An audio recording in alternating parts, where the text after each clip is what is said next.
So tonight, guys, we're talking about a specific topic.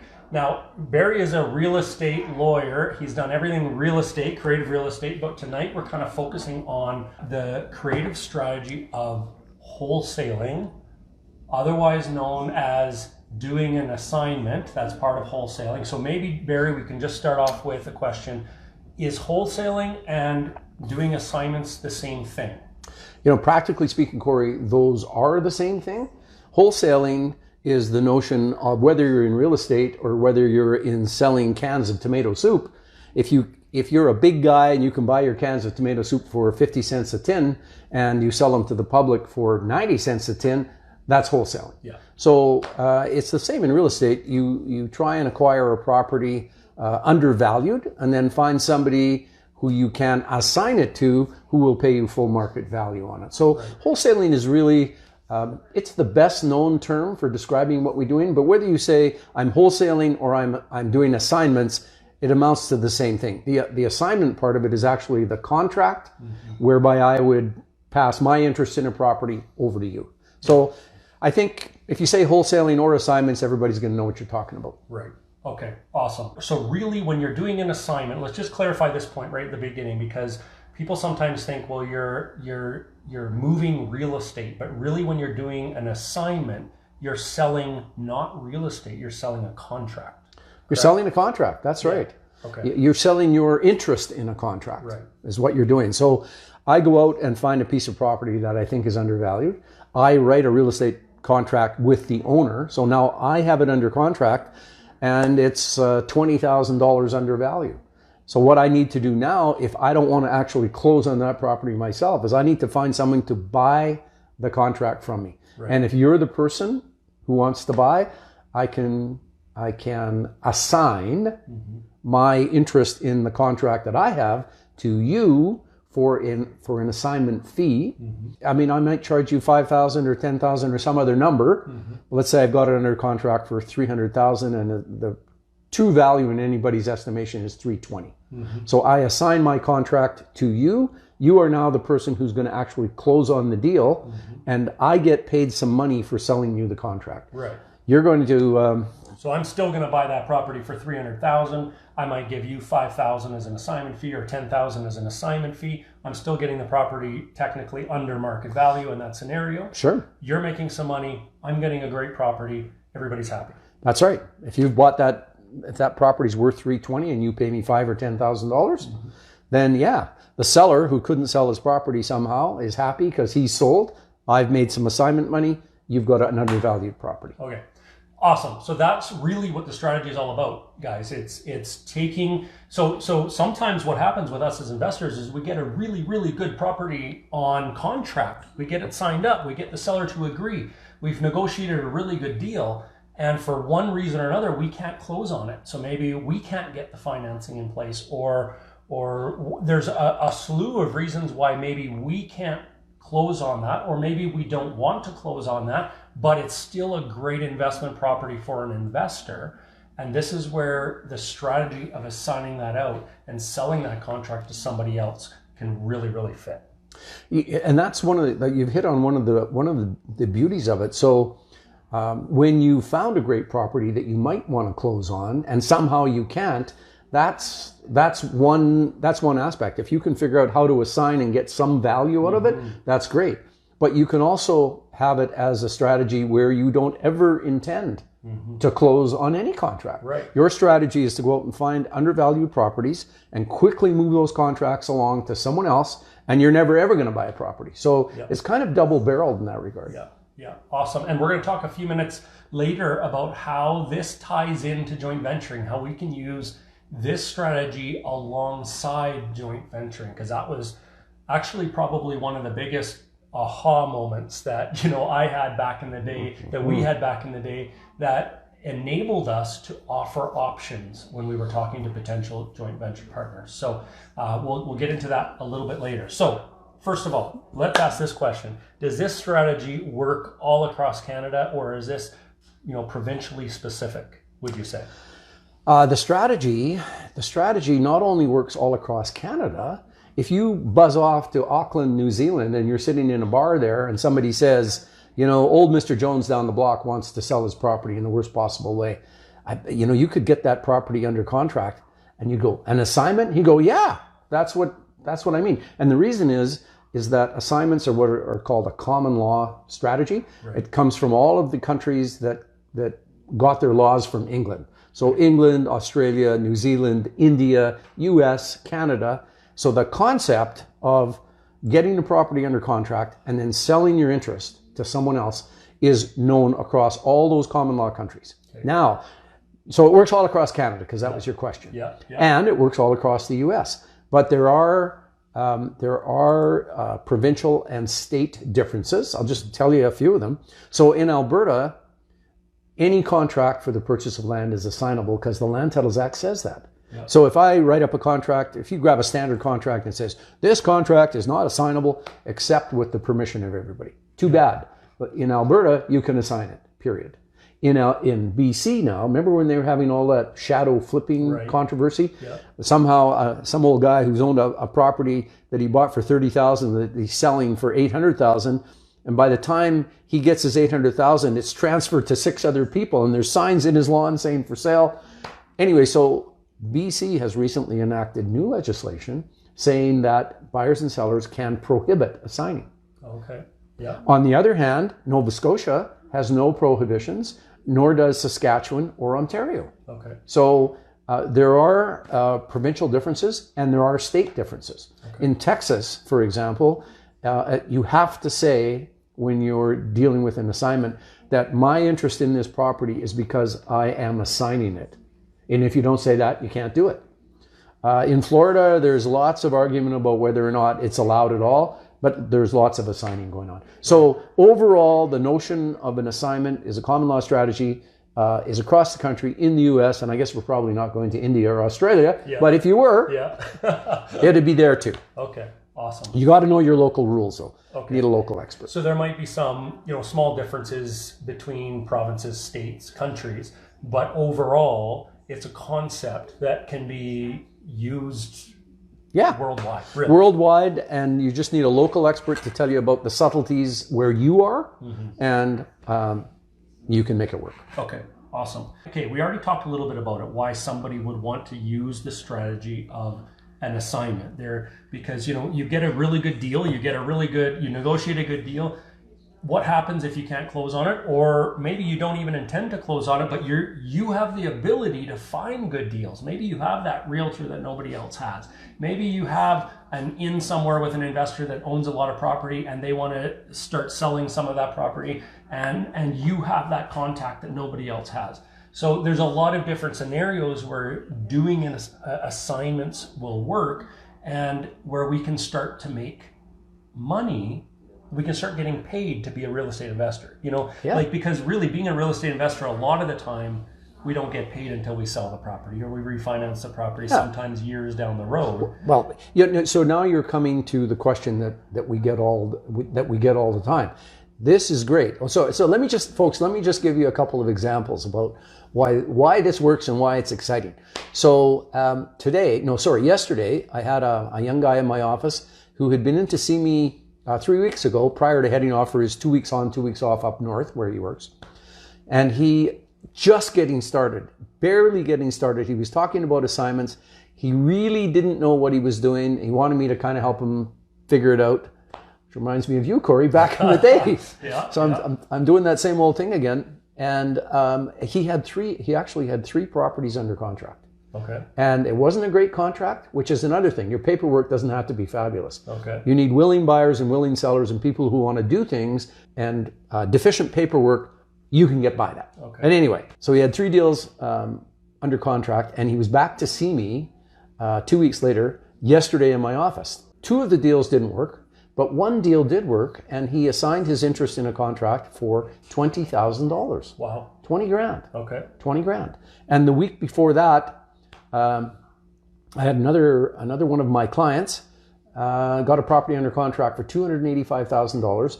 He sold it to his brother for $310,000.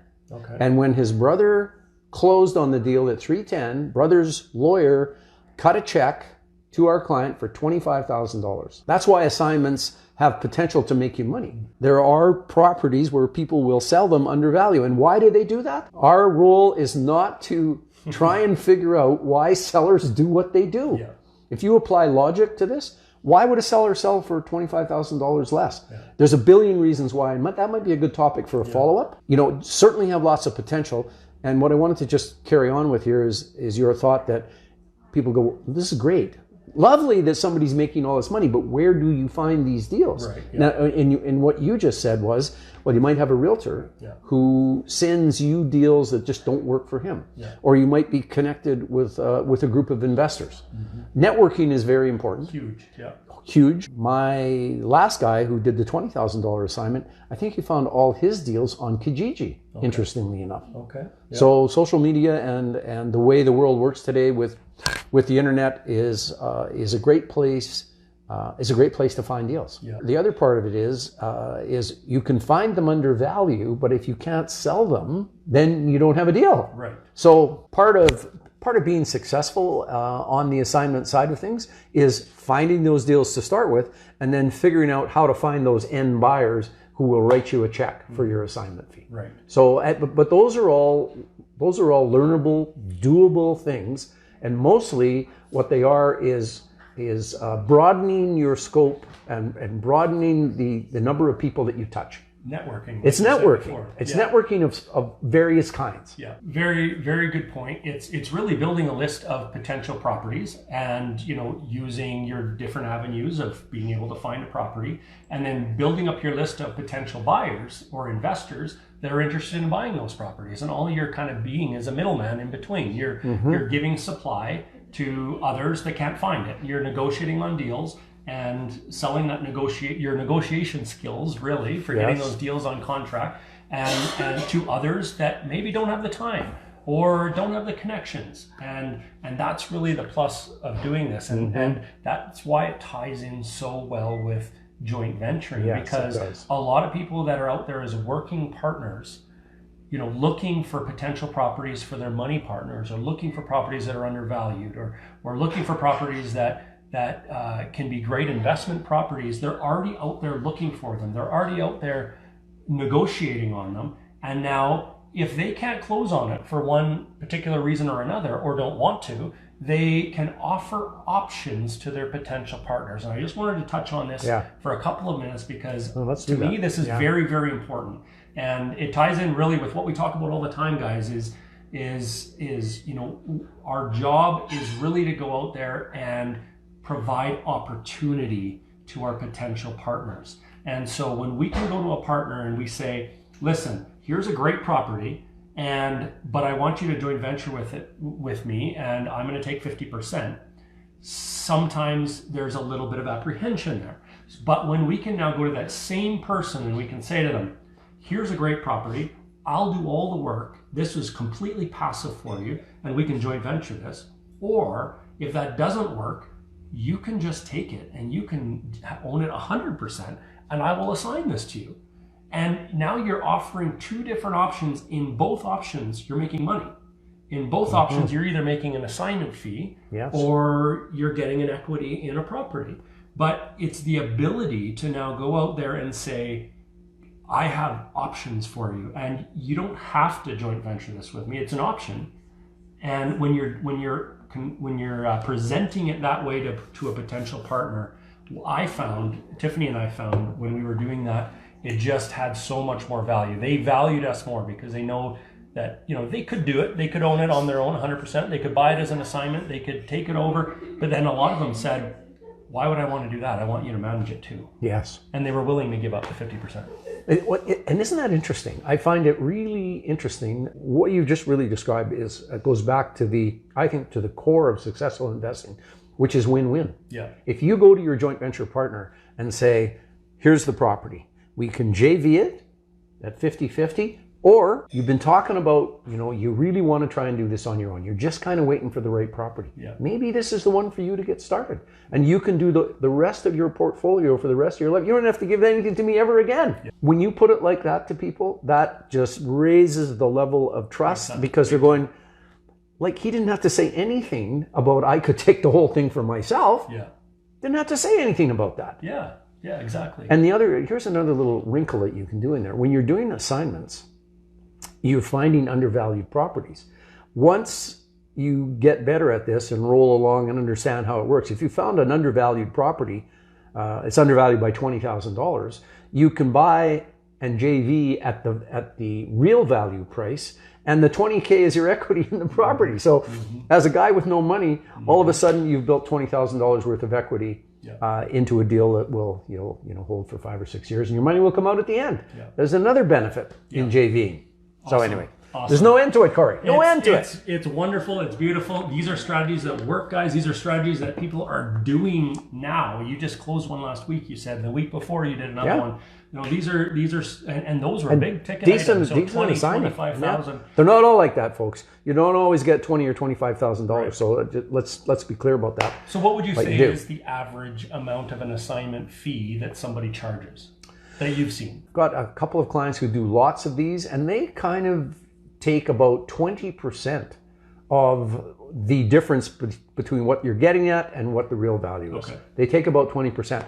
Although these last two that I talked about, the 20 and the 25, they both took the whole thing. Yeah. They took 100%. You don't always get 100% of the difference between the ultimate, between the fairly valued property and the undervalued price that you're buying at. Right. It's a negotiated thing. Yeah. It's a negotiated item. And if you're desperate to offload something that's going to crush you if you don't, well, of course, you take a smaller fee. Yeah. So or if you're in a rush, the closing date's coming soon, and or whatever it might be. Whatever it is. You need to make that decision quick. Yeah, the price can start to go down. But so Sean and Heidi. Sean says you could get the house under contract with a real estate agent, correct?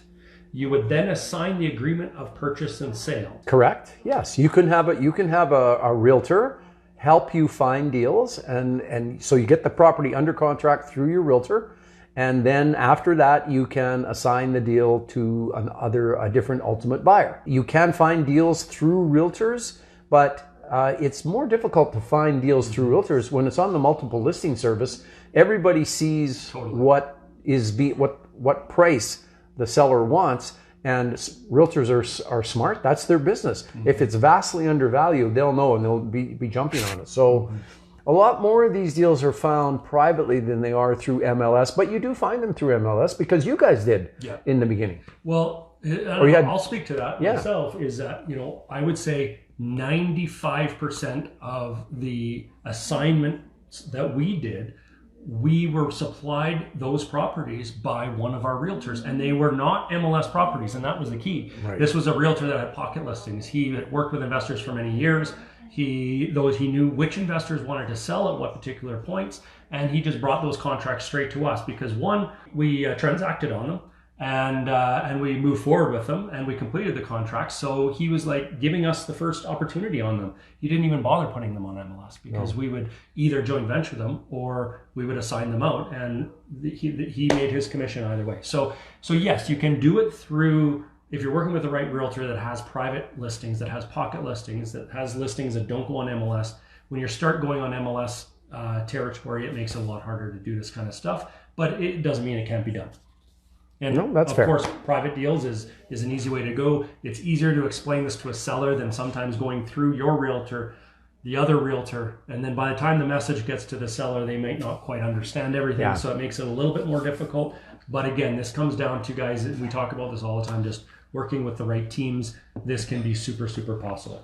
Question about Quebec. So in Quebec, the civil law applies, not common law. So is this still possible in Quebec? Do you know? I don't know the answer to that question. I do believe that there will be a process in Quebec to acquire an interest in a contract and then sell your interest in the contract, because that is something that just goes across the board of commerce. People do that kind of stuff everywhere. So although I don't know specifically whether it works in Quebec, my guess is that it does.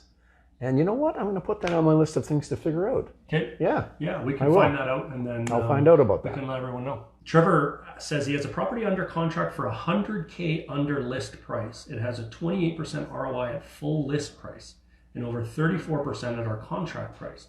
What kind of assignment fee could I expect to get? Is this a 10K, 20K? Trevor, I would just say, it depends on what you can negotiate. It depends on who you have to offer this to. If you haven't done an assignment yet, and I don't know if you've done an assignment, if you've completed one, you might have done 1 or 2 or 3, I'm not sure.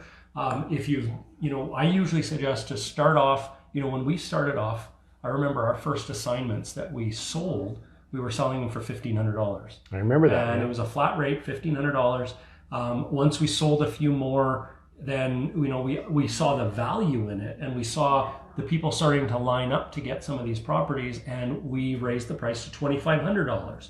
And I remember by our last few assignments, we were around $7,500, $8,000 is what we were getting for an assignment fee. And that's just what made sense for us, for the properties that we had under contract. But it kind of comes down to, I would do 1 or 2 at a lower price to see how it goes, to learn it, to be able to attract people, to increase your buyers list. That's would be my suggestion. Yeah, don't try and squeeze every dollar out of every deal, especially when you're learning.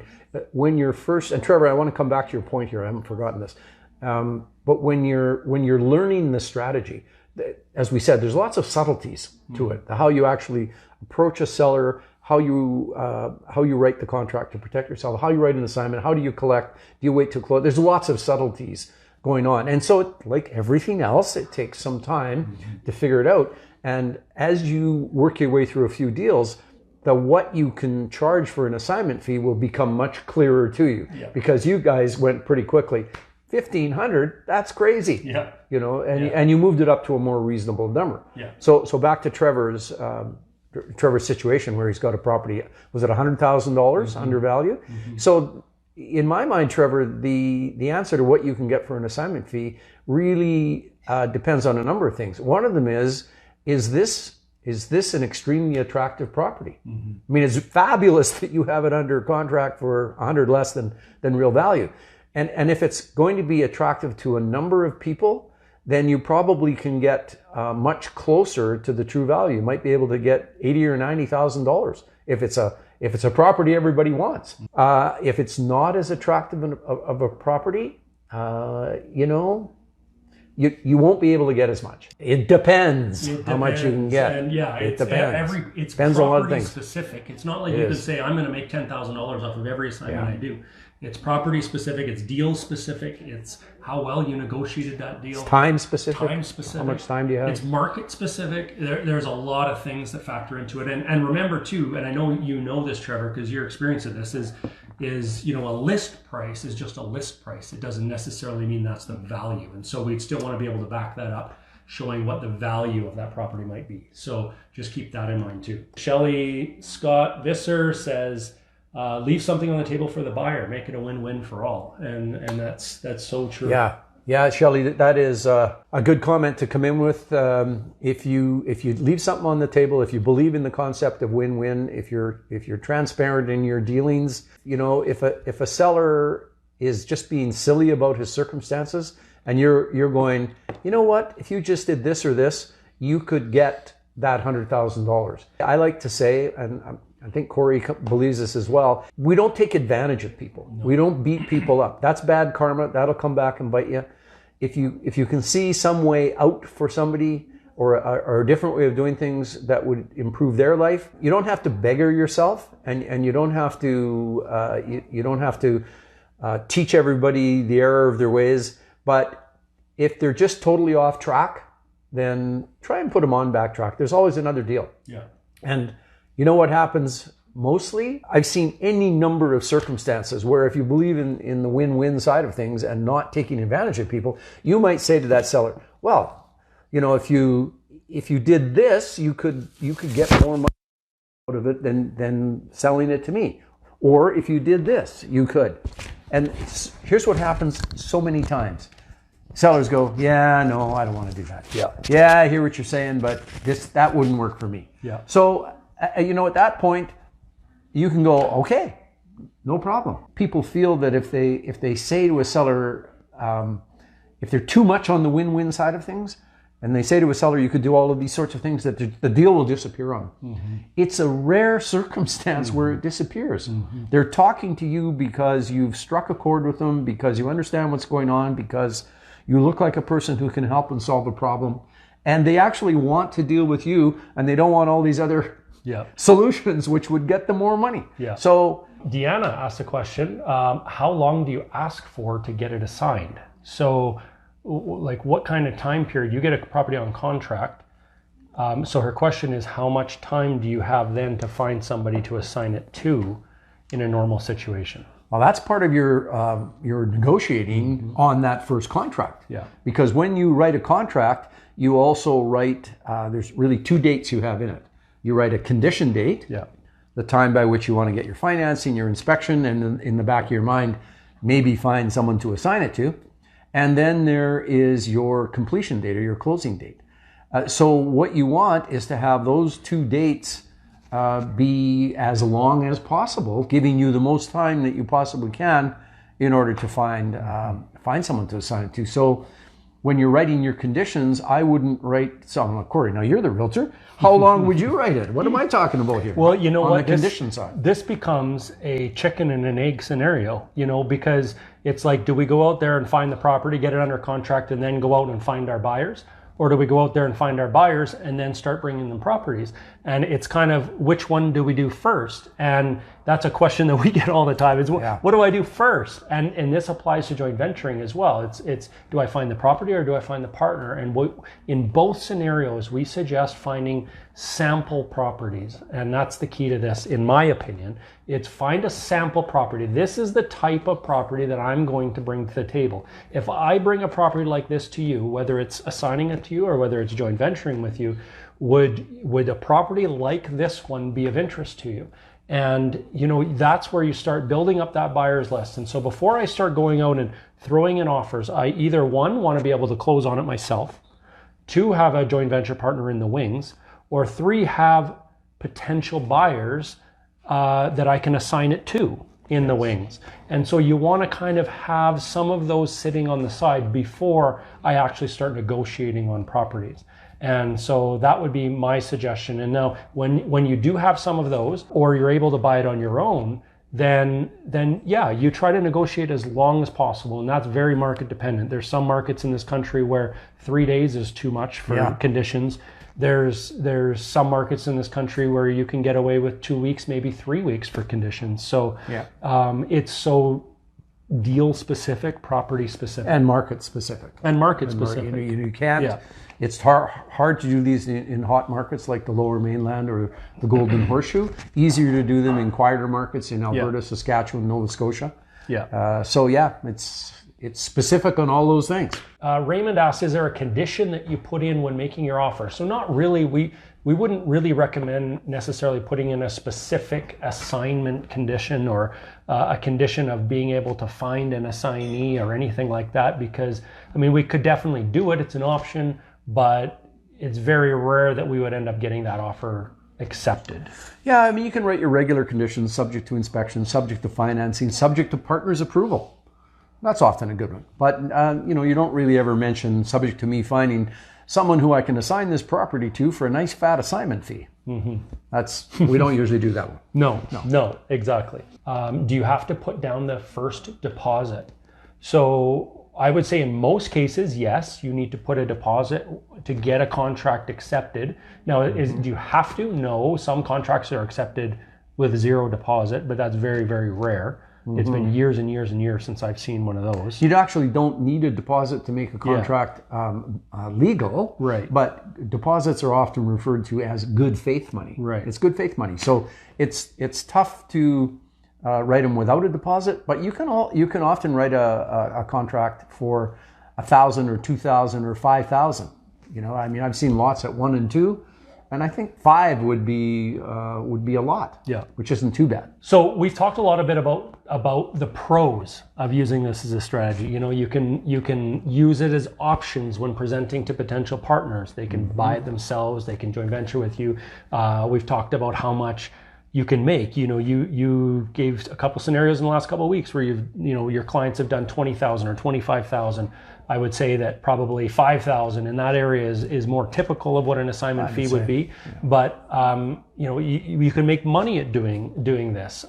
So it's an income really in some cases. So there's a lot of pros. What would you say, Barry, are some of the cons? One of the cons is something that we've talked about already, which is it takes a bit of time to be able to find someone to buy the property from you, to have either a network of people you can go to, or just the ability to go out and market that property and get your assignment fee. Yeah. Probably easier to find an undervalued property when you're just starting out than it is to have somebody that you can sell it to. So there is that. I mean, you will get better at this, and it will be easier for you as you move along. When you've been at it for a while and you build your list, you build your list of interested people, your buyers list. I have any number of clients who've been at it for a while, and they make sure that they get quality properties under assignment.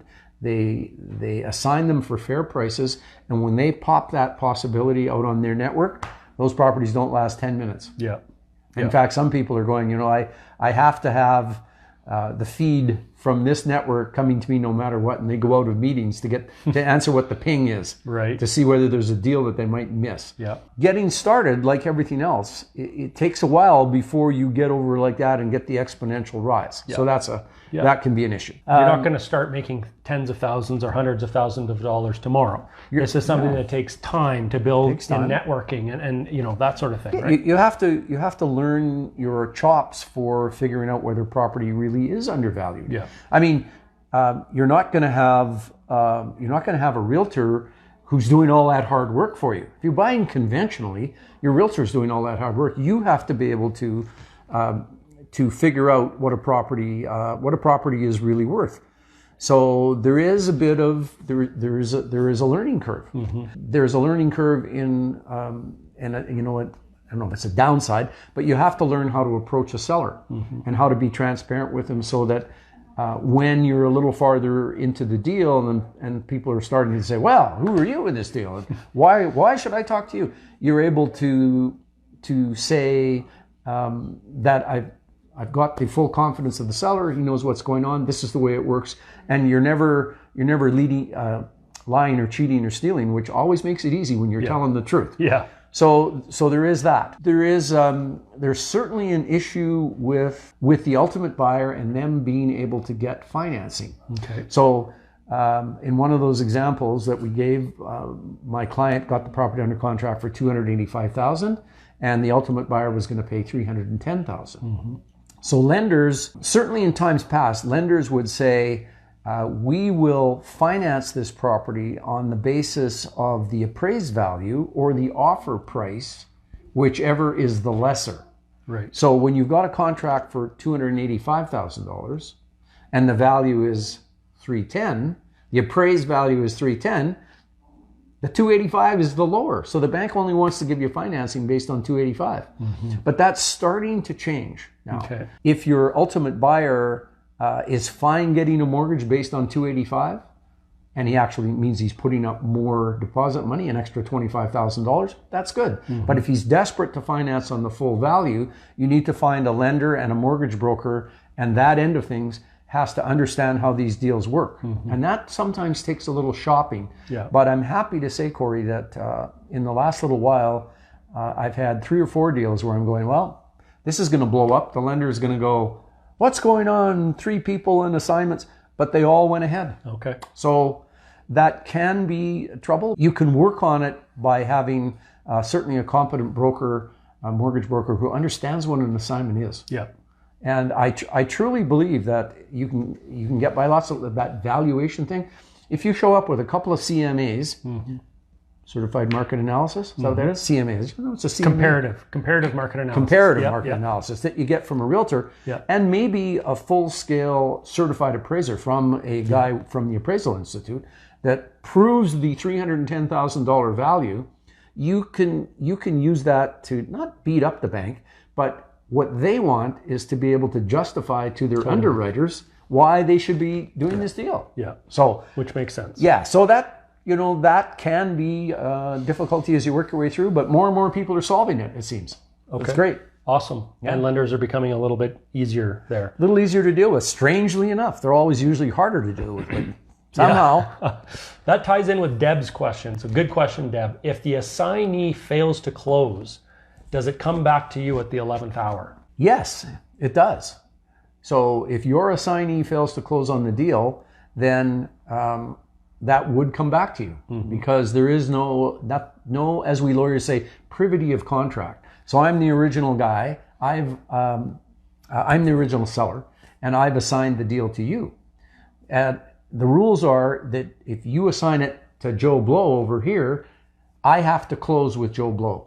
I'm the original owner. I got to close with Joe. Yeah. But if Joe doesn't close, the seller is going, I don't care about Joe, Corey.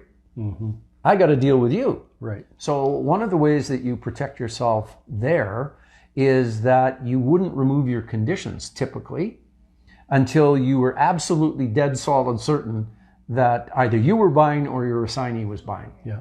Now, I say dead solid certain, and Deb says, well, what if they don't? So one other way that you can get around that is I like to see a clause in contracts in the terms section that says buyer reserves the right to unilaterally amend buyer's name. Yeah. So when you found your assignee, the guy who's going to buy the contract, you use the clause in the contract to change the name of the buyer to Joe Blow. Sorry, I'm poking you right in the nose like that. That's okay. I'm itchy anyway, so maybe you can scratch. I see that. I think you're getting a boil there, Corey. Yeah, well, it's hot. I think I'm burning my back right now, but okay. So that's really the best way to protect yourself is just make sure that you change the name of the buyer to the ultimate assignee. Now the contract truly is between the ultimate buyer and the current owner, and you're protected in the middle. Awesome. So really, when you're saying buyer reserves the right to unilaterally amend the buyer's name, unilaterally essentially means you can change it without having to get the seller's permission. That's exactly what it is. Okay. Yeah, you don't have to go to the seller and say, well, I want to change the buyer's name. Unilaterally, I get to do it on my own. Right. Okay. So simple change in the terms section, and it really, really helps that situation. Okay. And every contract in every province will have a terms section, they'll have condition section, terms. Buyer to clean up yard before closing. Buyer has the right to unilaterally amend buyer's name. Raymond asks a good question. When assigning a property, are you subject to pay land transfer tax? I don't think you are. Because there is only going to be one closing of this deal. Yeah. It only changes at land titles once. It's only changing at land titles once, so I don't think land transfer tax applies. Okay. Does under contract mean the same as signing the APS? Yes, it is the same thing. Getting a property under contract means you have signed an agreement of purchase and sale, as they call it in some provinces, a purchase and sale agreement, as they call it in other provinces, a real estate purchase contract, as they call it in the third province. But getting it under contract means signing the real estate purchase contract that's applicable in the province or state in which you live. So the assignee would then pay the assignment fee plus the he says downstroke, he might mean down payment. The deposit. Deposit, yes. That the buyer put down to get the property under contract. So yes, they would pay you back the deposit that you put down and the assignment fee on top of that and then complete on the contract. That's exactly how it goes. Exactly like that. Okay. So when would the assignment fee in this scenario be paid typically? Well, ideally, from your perspective as the person doing assignments, what you want to do is find someone to buy that contract from you. So you write up your little assignment contract, and it's a 1 or 2 pager. You staple it to the purchase contract that you negotiated, and you put out your hand and you collect back your deposit and your assignment fee, and you go get them. So that's ideal. Now, often the assignee wants to wait until closing to pay. So you should resist that. Sometimes you can't, just because of unequal bargaining positions. But ideally, you get it when you find someone to buy that contract. You get your deposit, get your assignment fee, sign the contract, staple it to the major contract, and away you go. Yeah, I think in every situation that we did, and the climate dictated that we could do it, but in every single assignment we did, they gave us our deposit back and our assignment fee. We gave them the contract, and they carried went on to the races. And those were in busy times. Yes, when it was really a seller's market. Yeah. When it's a buyer's market, the leverage changes. So that will shift depending on where you are and what deal you're working on. Sean and Heidi ask, would it be wrong to be reimbursed for things like your appraisal and the things that you've already put into the deal if someone else is buying it as an assignment from you? Okay. No, I don't think that's wrong. Again, that's like the amount of the assignment fee. It's all about negotiating. It's all about negotiating, and you can handle that a couple of different ways. You can say my style is to charge a fair assignment fee and recoup my hard out-of-pocket expenses, and those are, in this case, an appraisal and a home inspection. Mm-hmm. And so that's $825. So that's $5,000 plus $825, and it's your deal. Yeah. So just negotiating. We bought condos out in Langley at the Key Spire Summit last year, pre-sales, hoping to assign the contracts. However, the market has changed in BC, or crashed in BC, so now we'll take a huge loss. I'm not happy with this strategy. So can you explain the difference between assigning and at market value for stuff that's on the market and speculating? So Right. Can you explain that difference? So I turned it into a question. It was more a comment, but it's a really good point. This is where we want to make sure 100% that we're doing our market research. Now, when you're doing a pre-construction, Nancy, and I'm not sure, how much research you did in that particular moment, but when we're researching, it was good at the time. yeah, It was fantastic. good, yeah, The market totally. there was going crazy at the time, and Yeah. so a lot of people were buying in that market. A lot of people were buying in the Toronto market, and they've had a bit of a downturn there as well. So there's several parts around the country over the past 15 years where we've been investing that have been really hot at one particular point, and then the market cools. That's what happens in real estate. So when that does happen and we've got something under contract, and here's the thing, when it's a pre-construction, there's a long period of time in between when you write that contract and when actually you close on that contract.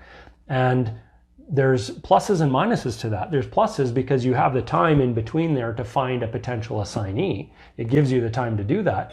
But the minuses in that is that the market can change over that period of time. Sure. Now it can go up, but it can also go down. And in this case, Nancy, when you're buying in Langley, the market went in the negative, went negative. So it's going to be a lot harder to be able to sell that property to somebody else, or to make a profit off of selling that property to somebody else if the market has changed. Or maybe it's a loss. When you are agreeing to pay today's price for a property that won't be available for a couple of years, and your hope is to sell it to someone else at a higher price, you're making the bet that the market will go up. And for lots of people in Toronto, lots of people in the Golden Horseshoe and the Lower Mainland, lots of people made so much money over so many years. And Nancy, it's totally unfortunate that you entered into your contracts at a point when the market went in the wrong direction.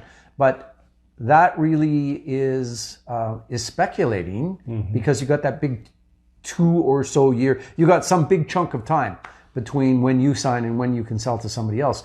If you're doing a regular assignment, it's a matter of weeks and maybe months at the maximum. You really don't run into it if you're not dealing in new properties with that big time lag. Yeah, and especially when it's a condo, when you're wanting to assign a condo, the condo, it's not just one house or one unit that needs to be built, but it's a whole building or a whole complex that needs to be built before people can start moving in there. So those construction periods are sometimes 2, 3, 4 years, and who knows, by the time it's actually done, maybe the market will have rebounded by then. And that's one of those things, like you said, it's more of a speculation call. It's more of, we're hoping that this happens.